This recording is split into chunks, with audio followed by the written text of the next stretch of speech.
Olá, minhas caras, olá, meus caros, bom dia, boa tarde, boa noite, com todos os cachorros da vizinhança latindo, minhas caras alfazemas, vamos lá, né? A gente hoje, então, continua a leitura do Hume, né?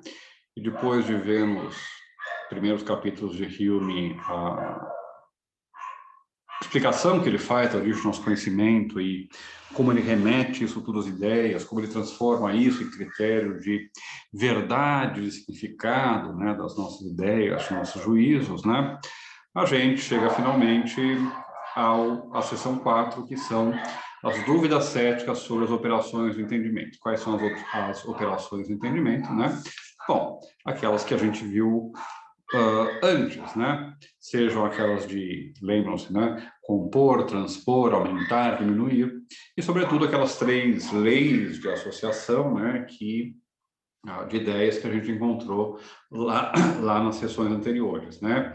Semelhança, contiguidade no espaço e tempo e, sobretudo, relação de causa e efeito, que vai ser o núcleo, né, da crítica do Hume aqui, tá? E ele começa esse texto já com uma distinção que é central para o Hume, porque sem ela nada se sustenta do resto que ele vai dizer, e central para grande parte da filosofia, não só moderna, mas inclusive contemporânea, que é uma distinção entre, no vocabulário do Hume, né, relações de ideias e questões de fato, tá? Mas que a gente encontra com outros nomes e outras roupagens em vários momentos da modernidade e de hoje. Em geral, a gente fala hoje de juízos ou proposições analíticas de um lado e sintéticas de outro. E isso corresponde, né, a várias dicotomias que a gente estabelece em relação aos juízos ou proposições, a priori, a posteriori, e assim por diante, embora não sejam exatamente equivalentes, tá? Mas elas estão... É um campo semântico, né, seja, um modo de tratar as ideias, né, e o juízo, sobretudo, depois proposições, que é central, né? Leibniz, por exemplo, vai falar de verdades de razão e verdades de fato, né? Locke vai falar de trifling propositions, né, quando ele fala de proposições verdadeiras em razão do seu sentido, né? E o Hume fala, então, de relações de ideias e questões de fato, tá? E vamos ver como é que ele diz isso. Vamos ir para o texto para a gente entender do que ele está falando para a gente. Vamos lá, share screen. Cadê o meu texto? Aqui. Ok, vocês estão me vendo aí? Deixa eu ficar aqui do outro ladinho, porque aí dá para ver o texto, né? Então, começa lá a parte 1, página 53, seção 4.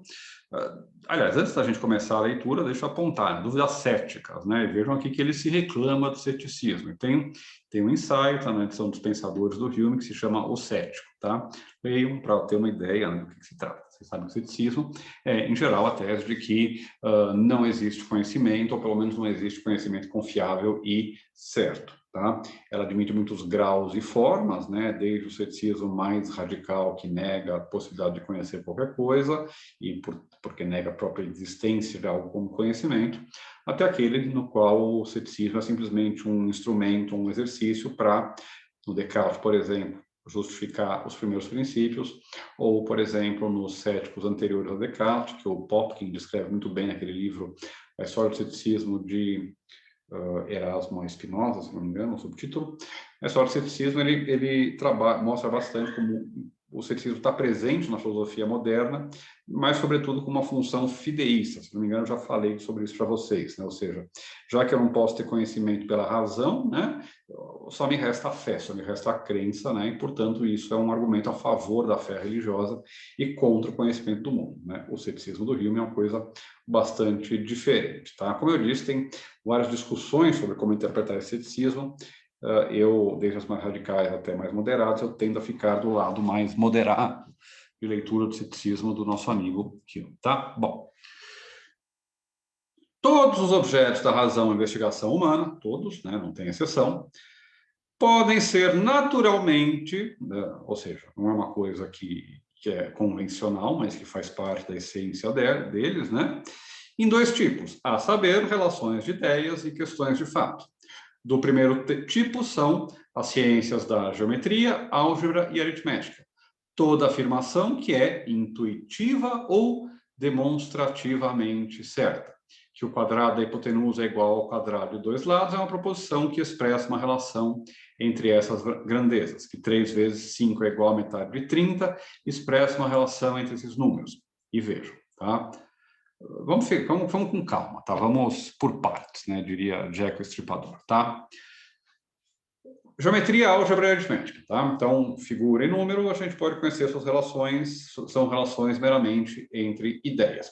Questão interessante é, então, qual é o estatuto da existência dos objetos matemáticos em Hume, tá? Não vou responder isso aqui, mas é uma questão que me interessa pessoalmente, que é importante a gente saber a resposta, né, para o Hume. E aí ele dá o exemplo, né, do famoso teorema pitagórico, né? E ele diz que é certo. Como é que a gente pode... essas proposições, obviamente, elas não são certas no sentido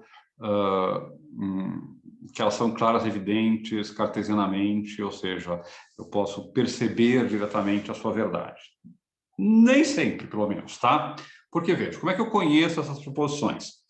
Elas podem ser descobertas, tá? Pela simples operação do pensamento, independentemente do que possa existir em qualquer parte do universo, né? Mesmo que jamais houvesse existido um círculo ou um triângulo na natureza, as verdades demonstradas por Euclides conservariam para sempre sua certeza e evidência. Mas o que eu queria ler, eu acabei pulando e... aqui, eu esqueci, tá? O ponto importante aqui é o que aparece aqui, olha. Toda afirmação, em suma, toda afirmação que é ou intuitiva ou demonstrativamente certa. Ou seja, eu posso perceber, eu posso provar a verdade, eu posso demonstrar a verdade, afirmar a verdade de proposições que envolvem relações de ideias de dois modos. Ou intuitivamente, ou seja, diretamente, porque eu percebo a sua verdade, quando eu digo, por exemplo, que todos os solteiros são não casados, ou que todos os triângulos têm 3 lados, tá certo? Ou, às vezes, eu posso precisar de passos em uma dedução, mas a partir do momento que eu deduzo, né, como é uma dedução lógica, né, a gente está no domínio da matemática, da geometria, da aritmética, né, então, o meu resultado, mesmo que não tenha a evidência intuitiva que outras verdades envolvendo relações de ideias tem, ela tem a certeza e a necessidade que caracteriza as verdades das relações de ideias, porque a dedução, né, como a dedução preserva a verdade, parte de premissas verdadeiras, ela garante que eu chegue ao que é também verdadeiro, certo e necessário. Então, como é que eu conheço, como é que eu julgo relações de ideias? Ou intuitivamente, ou por passos, por um processo dedutivo, a partir daquilo que eu conheço, que eu já sei ser verdadeiro, tá? Agora, qual é o segundo tipo? Vejam aqui. Questões de fato, que são o segundo tipo de objeto. Olha só, por que eu comentei aquele negócio da matemática ali, tá? Porque significa que, em geral, então, questões de existência estão excluídas das relações de ideias. Relações de ideias implicam relações de ideias, jamais implicam existência concreta e real no mundo. Portanto, se relações de ideias envolvem aritmética, geometria e álgebra, tá? Os objetos, aritmética, geometria e álgebra não existem, de fato, na realidade, tá? Esse que é o problema. Bom, mas voltando. Questões de fato, que são o segundo tipo de objetos da razão humana, não são apuradas da mesma maneira, e tampouco nossa evidência de sua verdade, por grande que seja, é da mesma natureza, tá? O contrário de toda questão de fato, deixa eu tirar daqui, permanece sendo possível porque jamais pode implicar contradição. E a mente concebe com a mesma facilidade e clareza como algo perfeitamente ajustável à realidade, tá? E aqui já está todo o argumento do Hume, tá certo? Todo o argumento da crítica à causalidade está apresentado nesse parágrafo 2, tá? Quando ele diz o seguinte, que o sol não nascerá amanhã não é uma proposição menos inteligível, menos concebível, a gente vai encontrar a ideia de concebibilidade, de inteligibilidade lá no iluminismo alemão, no Tierhaus, no Weichel, um monte de gente, tá? Aqui funciona ao contrário, né? Não é uma proposição menos inteligível, nem implica mais contradição do que a afirmação de que ele nascerá. e seria vão, portanto, tentar demonstrar sua falsidade. Se ela fosse demonstrativamente falsa, implicaria uma contradição e jamais poderia ser distintamente concebida pela mente. Tá? Aqui vamos fazer uma pausa e ver e lembrar algumas coisas que são importantes para a gente entender isso. Tá? O que é uma contradição? Tá? Uma contradição, em lógica, não é eu, sei lá, defender que a gente tem que ser saudável e comer um macarrão com os 4 queijos à noite, tá? Isso a gente, está sendo contraditório. Mas vamos pensar no significado filosófico, lógico, de contradição. Uma contradição, em filosofia, em lógica, é quando eu afirmo e nego algo ao mesmo tempo. Ou quando eu afirmo e nego algo de alguma coisa ao mesmo tempo, sob o mesmo aspecto. Ou, de modo mais simples ainda, eu tenho uma contradição quando eu digo há e afirmo ao mesmo tempo não há. É o caso que e não é o caso que. Então, se eu digo chove e não chove, isso é uma contradição. Se eu digo esta proposição é verdadeira e esta proposição é falsa, isto é uma contradição. Se eu digo existem círculos quadrados, isso parece implicar em uma contradição, porque o conceito de círculo não pode convir ao conceito de quadrado e vice-versa, tá? Contradição é quando eu afirmo e nego alguma coisa ao mesmo tempo, tá certo? Ou seja, a consequência disso, a consequência dessa definição de contradição é que alguma coisa que é contraditória, ela não pode existir, ela não faz sentido. Eu não posso pensar de fato nela. Eu posso pensar que chove, não, eu posso expressar com a linguagem que chove e não chove, eu posso expressar com a linguagem, né, que alguma coisa é e não é, que um círculo é um quadrado, por exemplo, mas eu não consigo imaginar isso, eu não consigo conceber, não é uma coisa que eu posso, de fato, da qual eu posso, de fato, construir uma imagem em minha mente, tá certo? Então, tem vários níveis, né, desse contraditório aí. Um é o lógico, tá? Contraditório é aquilo, uma contradição é afirmar e negar ao mesmo tempo, né? E, portanto, porque a lógica segue os princípios da lógica clássica, identidade, terceiro princípio de valência, né? Isso significa que uma proposição contraditória não pode ser jamais verdadeira. Qual é o teste, então, para saber se uma proposição é necessariamente verdadeira? É eu negar ela e isso gerar uma contradição, tá certo? Se eu digo todo triângulo tem 3 lados, isso é verdadeiro. E mais do que isso é necessariamente verdadeiro, porque, se eu disser não é verdade que todo triângulo tem 3 lados, eu estou dizendo algo que é necessariamente falso. Eu posso perceber a falsidade intuitivamente ou, lembre-se, né, a gente acabou de ler, dedutivamente dessa conclusão. Se é uma coisa muito comprida, eu vou precisar separar em partes, fazer passos, dedutivamente. Mas, em geral, eu consigo perceber intuitivamente que tem uma contradição. Se eu digo, então, que todo círculo é um quadrado, que todo triângulo tem 4 lados, por exemplo, isso é obviamente falso. Mais do que isso, eu não posso imaginar, né, isso. Então, a ideia de contradição, no teste que está sendo proposto aqui pelo Hume, a gente tem esses 2 valores. O valor lógico, né? Uma contradição não pode ser verdadeira, porque uma contradição é afirmar e negar ao mesmo tempo algo, né? E tem esse critério psicológico, né? Eu não posso, de fato, imaginar ou conceber uma contradição, a não ser verbalmente, nominalmente, tá? Então, né? O que isso significa? Peguem o caso do Sol nascer amanhã. Por que ele pega esse exemplo? Tá? Ele vai criticar a relação de causa e efeito, mas ele vai criticar também, junto com a relação de causa e efeito, a ideia de indução, a ideia de que a partir da observação de casos repetidos de eventos semelhantes, eu posso concluir que o futuro que será igual ao passado, ou que os eventos semelhantes no futuro produzirão os mesmos efeitos, serão semelhantes ao que eu já encontrei. Se eu descobrir que o fogo queima, eu posso prever que o fogo queimará no futuro. Se eu descobrir que todos os cisnes são brancos, eu posso prever que os cisnes serão brancos. E o que o filme está dizendo é não. Qual é a proposição mais certa que a gente pode ter? A gente sabe que, quer faça chuva ou faça sol, né? Mesmo que as nuvens não deixem a gente perceber, o sol se levanta toda manhã. Uma certeza, né, que a gente não costuma colocar em dúvida. Vocês não acordam, não ficam à noite pensando, nossa, será que o sol vai nascer amanhã? Mas agora pensem, isto é logicamente necessário? Existe qualquer contradição em afirmar que o sol não vai nascer amanhã? Ou será que é difícil para mim conceber, né, que o sol vai nascer, não vai nascer amanhã? Não. Não há nenhuma contradição em imaginar que o sol não vai nascer amanhã, né? Pode ser verdade que ele nasça e pode ser verdade que ele não nasça. As duas podem ser verdadeiras. O que eu não posso afirmar, é claro, que o sol vai nascer e não vai nascer.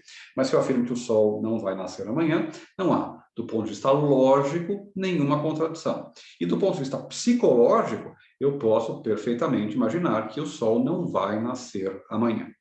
Se uma proporção passa por esses dois critérios, ele não implica contradição lógica, eu posso concebê-lo, isso significa, então, que se trata de uma questão de fato, que se trata de algo cuja verdade eu não posso perceber apenas por intuição e dedução. E essa é a chave de toda a argumentação do Hume daqui para frente, tá? Vejam, ele vai aplicar esse mesmo raciocínio à relação de causa e efeito. Eu sempre digo que o efeito B se segue da causa A, porque eu sempre vi isso acontecer. Sempre que o fogo é ligado, então a panela esquenta, né? O calor do fogo esquenta a panela. Mas pense, há uma contradição em afirmar que o calor do fogo não esquenta a panela? Não, não há. Né? O fogo, o calor, né? o fogo, né? Eu não falo calor do fogo para não entrar em complicações, não há nenhum problema em imaginar que o fogo não esquenta a panela. A gente pode perfeitamente fazer um efeito especial, imaginar na nossa cabeça, né? Uma panela saindo com fogo embaixo, crepitando, e mesmo assim a água não esquenta. Vocês podem perfeitamente imaginar isso, não há nenhuma contradição. Mais do que isso, não há nenhum problema de conceber isso. Não há nenhuma contradição em dizer que eu vou ligar o fogo e a panela não vai esquentar. É claro que isso contradiz a nossa experiência prévia, mas logicamente não contradiz nada. Que o fogo não esquenta a água é tão logicamente aceitável, né? Correto, quanto que o fogo esquenta a água. Não há nenhuma relação de causa e efeito que possa ser, cuja negação implique contradição. Ou seja, o problema é que os filósofos conceberam sempre causa e efeito como sendo uma conexão necessária, uma conexão que garante o nosso conhecimento da realidade, que garante o nosso conhecimento do futuro. O que o Hume está dizendo é que essa conexão não é necessária. Essa conexão é contingente, provável, resultado do nosso hábito. A leitura radical do Hume vai dizer que a conclusão disso, que ele tira disso, é que nenhum conhecimento do futuro, na verdade, tampouco do passado, a não ser da afirmação de casos particulares, a gente pode ser obtida. Uma leitura menos radical vai dizer que a gente tem conhecimento provável, conhecimento aproximativo, conhecimento, digamos assim, proporcionado à evidência, para usar uma expressão do próprio Hume. O Hume vai dizer em certo momento, o homem sábio proporciona o seu assentimento à evidência, né? Se a previsão diz que vai chover, se o céu está escuro e trovoando, e se o vento está soprando, é bem provável que vá chover, né? Se a previsão diz que vai chover, mas não tem nenhuma nuvem no céu e assim por diante, é menos provável que vá chover, né? Eu sei que vai chover? Não. Mas eu tenho mais certeza de que pode chover do que não pode chover, lá no primeiro caso, tem as nuvens assim por diante. A gente funciona assim, tá? E eu acho que o Hume reconhece isso, né? Vai ter gente que vai dizer, não, olha, o hábito não tem valor nenhum, a indução não tem valor nenhum, e o que o Hume está dizendo é radicalmente que a gente não conhece nada, tá? Bom, ok? Bom, vamos voltar ao texto, tá? Eu já entreguei o texto tudo para vocês, porque a chavezinha de toda a argumentação do Hume está aí, está garanto para vocês, pode confiar, tá? Agora vamos voltar para o texto e ver isso aqui no texto, né? Então, lá, o contrário, né? Vejam só. O Sol não nascerá amanhã não é uma proposição menos inteligível, psicologicamente eu posso conceber, nem implica mais contradição, logicamente a negação de que o Sol nascerá é uma contradição, do que a afirmação que ele nascerá, né? Então, eu não posso intuitivamente ou demonstrativamente provar a sua falsidade. Bom, assim pode ser um assunto digno de interesse investigar qual é a natureza dessa evidência que nos dá garantias quanto a qualquer existência real de coisas e qualquer questão de fato, para além do testemunho presente dos nossos sentidos, ou dos registros da nossa memória, tá? Bom, então, se a gente quer investigar existência real das coisas, né, e questões de fato, que são as duas coisas que as relações de ideias não cobrem, né? Relações de ideias jamais implicam existência, questões de fato jamais, negação de questões de fato jamais implicam contradição, né? Então, o que eu tenho que fazer? Eu tenho que investigar o fundamento das minhas conclusões sobre o futuro, sobre a realidade também, né? E veja, no parágrafo 4 ele vai dizer: todos os raciocínios referentes a questões de fato parecem fundar-se na relação de causa e efeito. É somente por meio dessa relação que podemos ir além da evidência da memória e da nossa memória e nossos sentidos, tá? O que ele está querendo dizer aqui? Lembre-se do Aristóteles, tá? No Aristóteles, as quatro causas não são simplesmente quatro tipos diferentes de causas, como se fossem quatro partes diferentes da realidade que agem juntas para produzir um efeito, tá? Estou simplificando bastante, mas talvez um jeito interessante, pelo menos para a gente aqui, de entender as causas do Aristóteles, é entender que cada uma delas fornece um certo modo de explicação da realidade, um certo modo de explicação, pelo menos, da realidade física em particular, tá certo?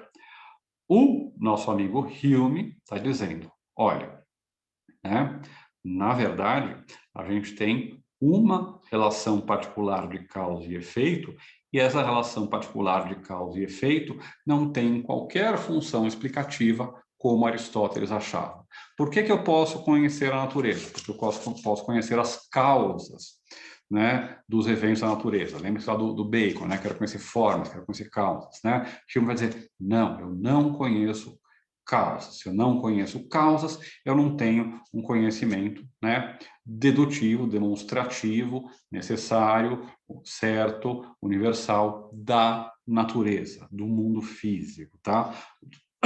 O ceticismo do Hume é um ceticismo que, em particular, atinge não só a metafísica, mas também, em parte, a física, se a gente fizer uma leitura mais forte dele, tá? Bom, arrisco-me a afirmar, quer dizer aqui no parágrafo 6, né, que o conhecimento dessa relação jamais é conhecido por meio de raciocínios a priori, né? E aí, então, ele dá a resposta, né? Essa proposição de que causa e efeito são descobertos não pela razão, mas pela experiência, será facilmente aceita, blá, blá, blá. A relação de causa e efeito é descoberta não pela razão, mas pela experiência. Bom, entendo. Se a necessidade se encontra lá nas relações de ideias, então, no domínio da experiência, no domínio da natureza, no domínio das questões de fato, não há necessidade e, portanto, a conexão necessária entre eventos jamais será uma relação, uma conexão necessária.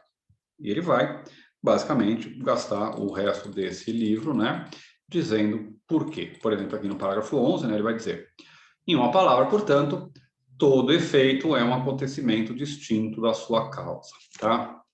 Embora a gente não vai estudar aqui Malebranche, Leibniz, tá? O Hume coloca um desafio, né? E é um desafio que, embora não tenha sido colocado com essas palavras antes, estava presente, né? Os filósofos anteriores a eles sabiam que era preciso explicar a causalidade. O que é essa relação de causa e efeito, né? Como é que uma coisa pode produzir algum resultado em outra coisa distinta dela? Então, olha, causa e efeito são diferentes, como é que eu posso ter essa relação? Se eu sou um mecanicista, né, a relação de causa e efeito é explicada em termos de choque e impulso, em termos mecânicos, e eu garanto isso, desde que exista alguma coisa como causa e efeito ou causalidade. Se eu não sou um mecanicista, um materialista, né, a relação de causa e efeito é um pouco mais difícil de ser explicada. Por isso que, por exemplo, né, em certos autores, a causa se identifica simplesmente com a racionalidade ou com o que vai ser chamado de razão suficiente. Por exemplo, no Wolff, né? Talvez no Leibniz, né? Causas são simplesmente razões, né? Quando elas são transpostas, digamos, do entendimento divino para o mundo concreto, tá? Malebranche vai defender uma teoria causal que é o ocasionalismo. Vai dizer, olha, de fato, não tem uma relação entre o evento antecedente e a causa posterior. Causa e efeito são objetos diferentes, eventos diferentes, absolutamente independentes no universo. Por que então eles se juntam? Porque é a ocasião para Deus se manifestar e ele que faz com que o efeito produza a sua causa. A única causa eficiente, final, formal, tudo do mundo, a única causa do mundo é Deus, né? É Deus que faz com que o fogo esquente a panela, e não qualquer propriedade intrínseca do fogo. Eu ligar, né, o fogo para esquentar a água dentro da panela é a ocasião para Deus intervir e se manifestar. Ou seja, no fundo, toda e qualquer relação de causa e efeito é um milagre, um pequeno milagre que está sendo produzido, né, introduzido por Deus no mundo. É uma ação direta de Deus no mundo, né? É Deus que faz a água esquentar, tá? É difícil dar uma teoria coerente da causalidade, né, na filosofia.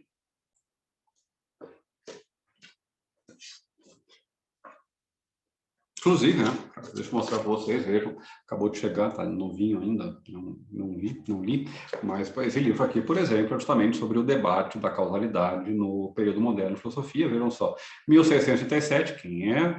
Descartes, 1739, logo antes da publicação da investigação do Hume, né, quais são os nomes que ele fala? Descartes, Hobbes, Gassendi, Le Grand, Malebranche, Spinoza, Leibniz, Boyle, Rouault, Newton, Locke, Berkeley e Hume. Tá? Bom, então, vejam que é uma questão central na história da filosofia. Ok? Deixa eu pôr mais um para a pilha.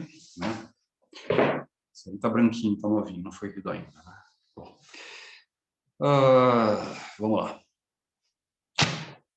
Todo efeito acontecimento distinto das causas, né? Não dá, então, para procurar as causas, falar geometria, né? Bom, aí, na parte 2, ele vai começar um resumo desses resultados, tá? Então, lá na página 61, cadê? Aqui em cima.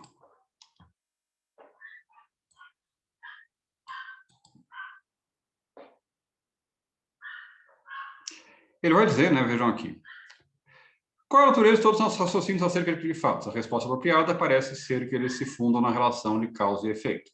Quando em seguida se pergunta qual é o fundamento de todos os nossos raciocínios e conclusões acerca dessa relação, pode-se dar a resposta em uma palavra, tá? Experiência, né? Agora, qual é a próxima pergunta, então? Qual é o fundamento de todas as nossas conclusões a partir da experiência, tá? Bom, e aí vai aparecer essa crítica da causalidade que eu já apresentei para vocês, tá?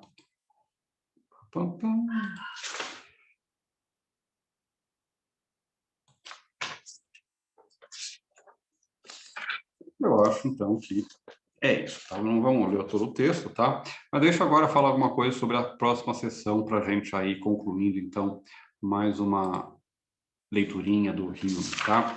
Qual a solução cética dessas dúvidas, tá? A solução cética dessas dúvidas é que a gente deve moderar o nosso conhecimento, né? E de onde é que vem a nossa crença na causalidade? Seção 5, né? A solução cética dessas dúvidas, parágrafo 5, né? Página 74. Aqui, vamos lá, 74. Isso. Esse princípio é, aqui, né, o hábito ou costume, pois sempre que a repetição de algum ato ou operação particular produz uma propensão a realizar novamente esse mesmo ato ou operação, né, e dizemos invariavelmente que essa propensão é efeito do ato. De onde vem a causalidade? O que é a causalidade? A causalidade nada mais é do que o hábito, né, que é, vai dizer ele lá no parágrafo 6, vejam aqui, o hábito é, assim, o grande guia da vida humana. Sem a influência do hábito, seríamos inteiramente ignorantes de toda a questão de fato que extrapole o que está imediatamente presente em nossa memória e aos sentidos. Jamais saberíamos como adequar meios afins, nem como empregar nossos poderes naturais para produzir um efeito qualquer, tá? E aí, então, vai continuar, tá? Eu não vou ficar lendo tudo isso aqui com vocês. Seção 6 é da probabilidade, então, que vai falar do conhecimento, da função da probabilidade como guia do futuro, né? E eu acho que esse parágrafo aqui desmente as leituras mais radicais, tá? Embora a conclusão seja em grande parte negativa, enfim, é uma discussão típica de como ler o filme, tá? E aí ele vai depois tirar algumas conclusões, tá? O que a gente vai ter, então, vai ser o quê, tá? Antes da gente concluir, deixa eu também dizer, deixa eu apresentar algumas coisinhas mais que eu não falei, mas que são importantes, tá? Eu falei, né, então, que essa divisão do Hume entre questões de ideia, relações de ideias e questões de fato, ela espelha, né, muitas divisões típicas da filosofia, das análises sintéticas, assim por diante. Mas ela é também conhecida como a forquilha, the fork, né, Hume's fork, a forquilha, né, ou a gente pode chamar também de o dilema de Hume, né? Ou é um, ou é outro, se não é um, então é outro, então, e a gente não tem como, digamos assim, passar de um tipo de proposição ou de juízos, né, para o outro, tá certo? Bom, isso vai ser depois contestado de vários modos. O Kant vai, por exemplo, dizer que a gente tem não 2 tipos de juízos, mas 3 tipos de juízos, né? Sintéticos, analíticos, que correspondem às relações de ideias, os sintéticos, e às questões de fato, perdão, as relações de ideias analíticas aos problemas de fato do Hume, os sintéticos, né? Mas para Hume, para a maior parte de todos os filósofos anteriores ao Kant, o sintético, o que envolve existência, sempre está associado, né, com o a posteriori.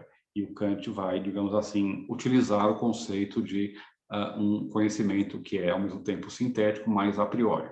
Uma outra solução, né, que não é a do Hume, dizer bom, tem 3 tipos, né, negar a forquilha, negar o dilema do Hume, produzir um trilema de Kant, né? Um outro caminho é simplesmente negar essa distinção, né? O famoso texto de 1950 do Quine, 2 dogmas do empirismo, um dos dogmas é a distinção entre proporções analíticas e sintéticas, que ele fala que é insustentável, tá? Bom, só para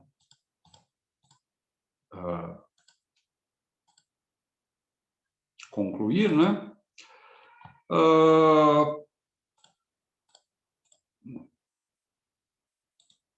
Tem uma discussão de ceticismo no final, tá? Eu não vou falar sobre ela, ele divide o ceticismo em vários tipos diferentes, tá? E eu acho que ele examina as vantagens e desvantagens de cada um e conclui, né, por um certo ceticismo moderado, tá? Que envolve humildade intelectual, que envolve a limitação das ambições do nosso conhecimento aos problemas práticos, que envolve a diferença essencial entre conhecimento formal, a priori, certo, conhecimento empírico, provável, a posteriori, incerto, né? E assim por diante. E eu quero terminar, né, lendo o final do livro, porque, bom, o que a gente vai fazer, então, a partir disso, né? Vamos projetar para vocês verem, sentirem a porrada do nosso amigo Rico. Vamos pular lá para a página 222, fazer um saltinho. Opa, 222, cadê? Aqui. E vamos ler o parágrafo final, que é o 34 da última sessão, da sessão 12, né, do Rio. E vejam só, tá? Cadê o projetar? Cadê o share? Aqui. Vejam isso. O que a gente tem que fazer, então? Parágrafo 34. Quando percorremos as bibliotecas convencidos desses princípios, que devastação não deveremos produzir?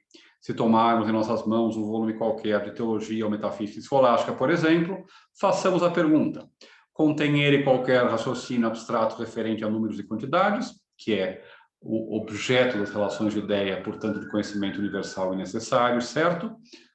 Não. contém qualquer raciocínio experimental referente a questões de fato e de existência, que é o domínio do raciocínio incerto sobre questões de fato e também da reflexão moral, que pode se guiar pela nossa natureza humana e, portanto, nos deixar, nos servir de guia? Não, né? As chamas, então, com ele, pois não pode conter senão sofismas e ilusão. Ou seja, o que a gente tem que fazer com toda a filosofia que veio antes do Hume? Pegar e jogar no fogo, né? Então, se vocês acham que alguém é radical, leiam o Hume, porque o Hume é mais radical que todo mundo e fala que a gente tem que jogar os livros errados no fogo, tá? Com essa nota meio nazista do filme, eu deixo vocês, tá? Não queimem livros, tá? Os livros, todos eles devem ser conservados, tá? Até mais, minhas alfazemas, meus caros, minhas caras, tá? Vamos terminar, deixa eu parar de sharear aqui e dizer tchau para vocês.